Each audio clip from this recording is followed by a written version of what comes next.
الحمد لله رب العالمين والصلاة والسلام على سيد المرسلين وعلى آله وصحبه أجمعين أما بعد أعوذ بالله من الشيطان الرجيم بسم الله الرحمن الرحيم فإذا نفخ في الصور نفخة واحدة وحملت الأرض والجبال فدكتا دكة واحدة فيومئذ وقعت الواقعة وانشقت السماء فهي يومئذ واهية والملك على أرجائها ويحمل عرش ربك فوقهم يومئذ ثمانية يومئذ تعرضون لا تخفى منكم خافية. سورہ حاقہ کی چند آیتیں ہیں. اللہ رب العالمین نے اس سورہ کے اندر اور اس سے پہلے کی آیتوں میں جن لوگوں نے اللہ کے حکم کی نافرمانی کی، جن قوموں نے اپنی منمانی زندگی گزاری اور معصیت اور نافرمانی پر اتر آئے، تو ان کو اپنے عذاب میں اور اپنی گرفت میں کس طریقے سے لیا اس کو بیان فرمایا. جیسے قوم سمود کے بارے میں بیان فرمایا، قوم عاد کے بارے میں بیان فرمایا، قوم نوح کے بارے میں بیان فرمایا. اس کے بعد پھر اللہ رب العالمین قیامت کے منظر کو بیان کر رہا ہے. قیامت جب قائم ہوگی تو کیا منظر ہوگا، لوگ کس طریقے سے پریشان ہوں گے اور آسمان و زمین میں جتنی چیزیں ہیں کس طریقے سے درہم برہم ہو جائیں گی. اللہ رب العالمین نے فرمایا فَإِذَا نُفِخَ فِي الصُّورِ نَفْخَةٌ وَاحِدَةٌ، پس جب کہ سور میں ایک سور پھونکا جائے گا اور اسی طریقے سے قیامت قائم ہو جائے گی. وَحُمِلَتِ الْأَرْضُ وَالْجِبَالُ فَدُكَّتَا دَكَّةً وَاحِدَةً، اور زمین اور پہاڑ اٹھا لیے جائیں گے اور ایک ہی چوٹ میں ریزہ ریزہ کر دیے جائیں گے. یعنی آسمان و زمین ایک ہی سور میں پورا ریزہ ریزہ ہو جائے گا، ٹکڑے ہو جائیں گے. اور فرمایا فَيَوْمَئِذٍ وَقَعَتِ الْوَاقِعَةُ، اسی طریقے سے قیامت ہونے والی، واقع ہونے والی واقع ہو جائے گی.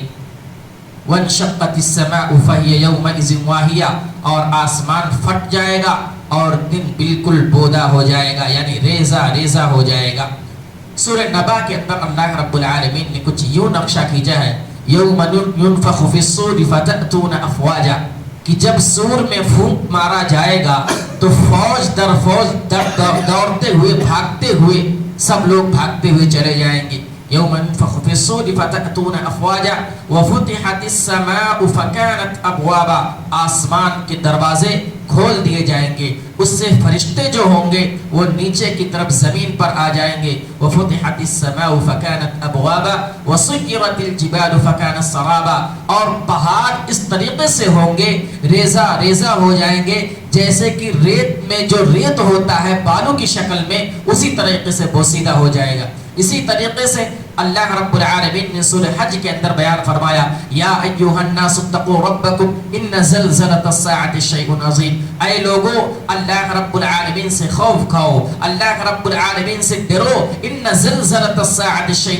عظیم، بے شک قیامت کا زلزلہ جو ہوگا وہ بہت بڑی چیز ہوگی. یوم ترونها تذهل كل مرضعۃ عما ارضعت وتضع كل ذات حمل حملها وترى الناس سکارى وما هم بسکارى ولكن عذاب الله شدید.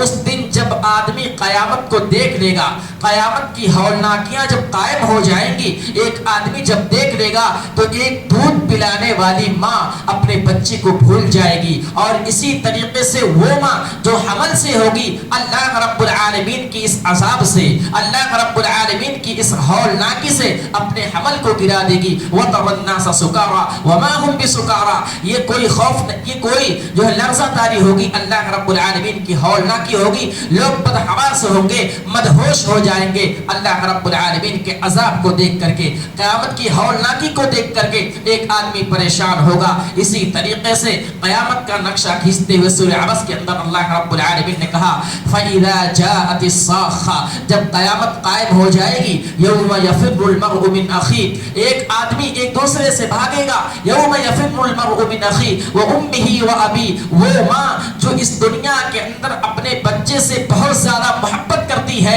جب قیامت قائم ہو جائے گی نفسی نفسی کا عالم ہوگا، سب لوگ اپنے حساب و کتاب کے بارے میں غور و فکر کریں گے اپنے اعمال کے بارے میں غور و فکر کریں گے، اس دن وہ ماں جو اپنے بچے سے بہت زیادہ محبت کرتی ہے وہ امہ و ابی اپنے بچے کو بھول جائے گی۔ لکل امرئ منہم یومئذ شأن یغنی، ہر ایک آدمی اپنے اعمال کے بارے میں پریشان ہوگا، ہر ایک آدمی ایک دوسرے سے بھاگے گا، بھائی بھائی سے جدا ہوگا، بیٹی اپنے ماں سے بھاگے گی، باپ اپنے اولاد سے بھاگے گا، اولاد اپنے باپ اور ماں سے، سارے لوگ ایک دوسرے سے جدا ہوں گے۔ لکل امرئ منہم یومئذ شأن یغنی وجوہ یومئذ مسفرہ، لیکن اسی حالت میں کچھ چہرے ایسے ہوں گے جن کے چہرے پر روشنی ہوگی، جن کے چہرے پر نور ہوگا۔ وہ لوگ کون ہوں گے؟ جو اس دنیا کے اندر اللہ کی فرما برداری کی ہوگی، جن لوگوں نے اس دنیا کے اندر اللہ کے فرمان کے مطابق اپنی زندگی گزاری ہوگی، قرآن کو اپنا شیرہ بنایا ہوگا، نبی اکرم صلی اللہ علیہ وسلم کے فرمودات کے مطابق اپنی زندگی گزاری ہوگی، ان لوگوں کے چہرے پر روشنی ہوگی، نور ہوگی۔ لیکن وہیں پر کچھ لوگ ایسے ہوں گے، وَوُجُوهٌ يَوْمَئِذٍ مُسْفِرَةٌ ضَاحِكَةٌ مُسْتَبْشِرَةٌ وَوُجُوهٌ يَوْمَئِذٍ مُسْفِرَةٌ کہ کچھ لوگ ایسے ہوں گے جن کے چہرے پر تاریکی چھائی ہوگی، جن کے چہرے پر اندھیرا ہوگا، جن کے چہرے پر ذلت و رسوائی ہوگی۔ یہ وہ لوگ ہوں گے جنہوں نے اس دنیا کے اندر اللہ کے احکام کو ٹھکرا دیا ہوگا، جنہوں نے اس دنیا کے اندر اپنی منمانی زندگی گزاری ہوگی۔ یہ قیامت کی ہولناکی کو اللہ رب العالمین نے بیان فرمایا ہے۔ اس سے پہلے کہ قیامت آئے ہم اور آپ تیاری کر لیں، کیونکہ اللہ کے نبی صلی اللہ علیہ وسلم نے کہا کہ اس دن ہر ایک آدمی اپنے اعمال کے حساب سے پسینے میں شرابور ہوگا، کوئی گھٹنوں تک، کوئی ٹکنوں تک، کوئی کمر تک، یہاں تک کہ کوئی سر تک ڈوبا ہوا ہوگا اپنے اعمال کے حساب سے۔ اللہ کے نبی صلی اللہ علیہ وسلم نے قیامت کا نقشہ کھینچتے ہوئے بیان فرمایا ہے، کہا قیامت اس وقت قائم ہوگی جب آسمان میں جو سورج ہے وہ اتنے نیچے آ جائے گی، اس کی تپش اتنی زیادہ ہوگی کہ اگر آدمی اپنے ہاتھ سے اس کو سورج کو پکڑنا چاہے تو پکڑ لے گا، اتنی تپش ہوگی، اتنا زیادہ آدمی پسینے میں شرابور ہوگا۔ یہ قیامت کا منظر ہے، قیامت کی ہولناکی کو قرآن کے اندر بیان کیا گیا ہے تاکہ ایک مسلمان قرآن کو پڑھے اور پڑھنے کے بعد قیامت کے آنے سے پہلے اپنی تیاری کرے، اور جب اللہ رب العالمین کا سامنا ہو کل قیامت کے دن بھی اس کے چہرے پر حشاشیت اور بشاشیت ہو، اس کے چہرے پر نور ہو، اس کے چہرے پر روشنی ہو۔ کیوں؟ اس وقت ہوگی جب ہم نے قرآن کو اپنا شیوا بنایا ہوگا، نبی اکرم صلی اللہ علیہ وسلم کے فرمان کے مطابق اپنی زندگی گزاری ہوگی، تو یہ قیامت کی جتنی ہولناکیاں ہیں سب ہمارے قریب نہ آئیں گی، ہم قیامت میں پریشان نہ ہوں گے۔ لیکن اگر ہم نے دنیا کی زندگی کو یوں ہی لہو لعب میں، کھیل کود میں برباد کر دیا تو یہ جان لیجئے کہ قیامت کی ہولناکی اور قیامت کی خطرناکی ہم اور آپ کو بھی پکڑ لے گی، اور ہم اور آپ بھی اس کے چنگل میں آ جائیں گے، اس کے شکار ہو جائیں گے۔ تو اللہ رب العالمین نے نقشہ کھینچا ہے کہ زمین پھٹ جائے گی، آسمان پھٹ جائے گا، جو اس دنیا کے اندر اتنے بلند و بالا پہاڑ ہیں وہ بھی ریزہ ریزہ ہو جائیں گے، ریت کی طرح ہو جائیں گے۔ اس وقت قیامت قائم ہوگی۔ لیکن اللہ رب العالمین نے کہا والملک علی ارجائها، فرشتے جو ہوں گے وہ اللہ رب العالمین کے حکم سے آسمان کے چاروں طرف ہوں گے، وَيَحْمِلُ عَرْشَ رَبِّكَ فَوْقَهُمْ يَوْمَئِذٍ ثَمَانِيَةٌ، اور رب العالمین کے عرش کو